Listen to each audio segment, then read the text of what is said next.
উনি কার নামে কোর্ট করেছেন আমি ঠিক বুঝতে পারি নাই, কিন্তু ফাইলটা শুরু করেছেন আমার নামে। উনি বলেছেন যে আমি জিয়া পরিবারকে মানে নো নো নো আপনি মেনশন করেন না, লেট মি সে যে জিয়া পরিবারকে আমি নিশ্চিহ্ন বা এটা হাবিজাবি করতে বলেছি। I am giving challenge, where, when, how, you have to clarify. আমি এই ধরনের র্যাকলেস কথা কারো নামেই বলি না, এমনকি শেখ হাসিনার পরিবারের নামে আমি বলি না। যে দুষ করবে তার সাথে যাবে বিষয়, অন্য কেউ বললে সেটা আমার নামে চালান হবে না। মাননীয় সদস্য, কথা তো হয়ে গেছে। এক মিনিট, এটা আমি বলছি, এই যে আমার হাতে ডকুমেন্ট আছে, জিয়া পরিবার থেকে মানুষকে মুক্ত করার এনসিপির এক নেতা বলেছেন।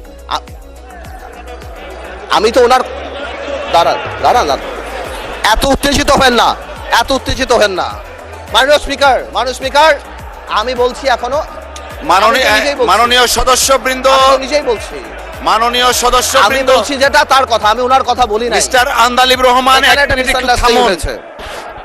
অনারেবল মেম্বার্স, আপনারা বসেন দয়া করে। আমি তোর কথা বলি নাই, নো, ওনার ঐক্যের কথা বলেছি, আমি তোর কথা বলি নাই। Order. Honorable members on my left side, honorable member on my left side, please take your seat. Honorable members on my left side, please take your seat.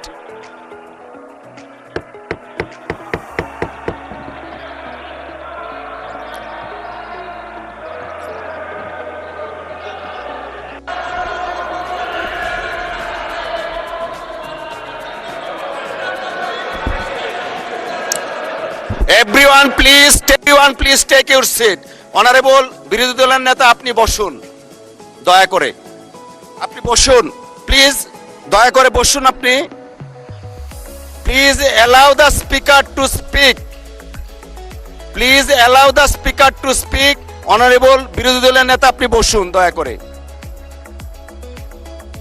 আপনি একটু বসবেন। তারপরে of course we need your help, but আপনাকে এখন একটু বসতে হবে, আমি কিছু কথা বলবো প্লিজ।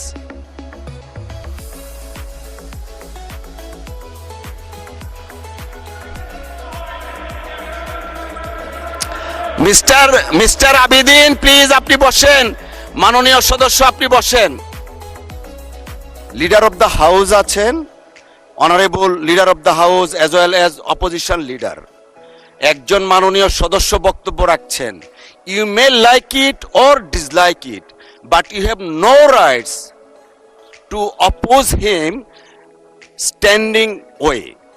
একটু আগে, বিরতির আগে আমাদের মাননীয় স্পিকার বলে গেছেন যে প্রত্যেকের ফ্রিডম আছে, you have every rights to speak with the permission of the speaker, but you have no rights whatsoever to attack each other the way you did it.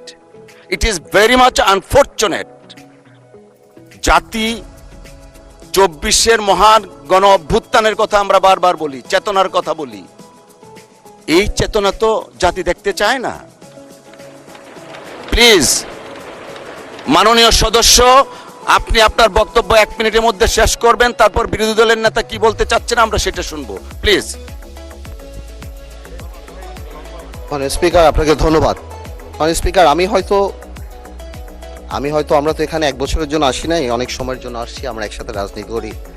আমি হয়তো ওনার নাম দিয়ে বিরোধী দলের নেতা, যেহেতু ওনাকে লায়াবিলিটি, যেহেতু উনি 11 দলের নেতা, ওনার নাম বলেই আমি স্টার্ট করেছি, বাট এই ক্লিপগুলিতে আরও অন্যান্য কথা আছে, তো এই জন্য আমি এক্সপ্লেন করি নাই। কোনো মিসআন্ডারস্ট্যান্ডিং থাকলে আই হ্যাভ নো প্রবলেম, কিন্তু আমার ওনাকে অ্যাকিউজ করে যেটা না, বিকজ আমি তো ডকুমেন্ট নিয়ে কথা বলছি, there has been a misunderstanding, কারণ এটা খুব সিম্পল ব্যাপার, এর বাইরে আর কিছুই না।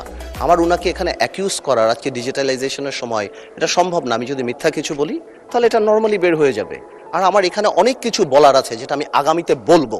আজকের অ্যাটিটিউড দেখার পরে আমার মিথ্যা বলার দরকার নাই, জামাত ইসলামীকে নিয়ে সারা দিন বলতে পারবো ইনশাআল্লাহ, আপনি খালি সময় দেন সামনে। ধন্যবাদ মাননীয় সদস্য।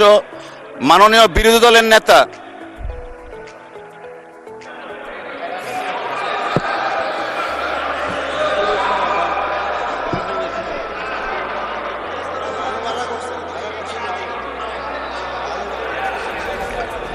মাননীয় স্পিকার, আপনাকে ধন্যবাদ। না, আমি বেশি কিছু বলার জন্য দাঁড়াইনি। আমি শুধু এটা বলেছি যে এই ফ্লোরে দাঁড়িয়ে যখন কোনো ডকুমেন্ট হাতে নিয়ে আমরা কোনো রেফারেন্স দেব, that should be clear and appropriate. তাইলে তো আর কোনো সমস্যা হয় না। তখন তার কারো চ্যালেঞ্জ করার থাকলে সে করবে, আর অ্যাডমিট করার হলে তাও করবে, অসুবিধা নাই। কিন্তু যদি কনফিউজিং ওয়েতে আমরা এটা সামনে প্রেজেন্ট করি তাহলে তো প্রবলেম ক্রিয়েট হবে। আমি ওনাকে এবং সবাইকে, আমাকে সহ সবাইকে অনুরোধ করব, ডকুমেন্টেড কোনো কিছু এখানে যদি কেউ রেফারেন্স দিয়ে এক্সপ্রেস করেন, that should be very specified.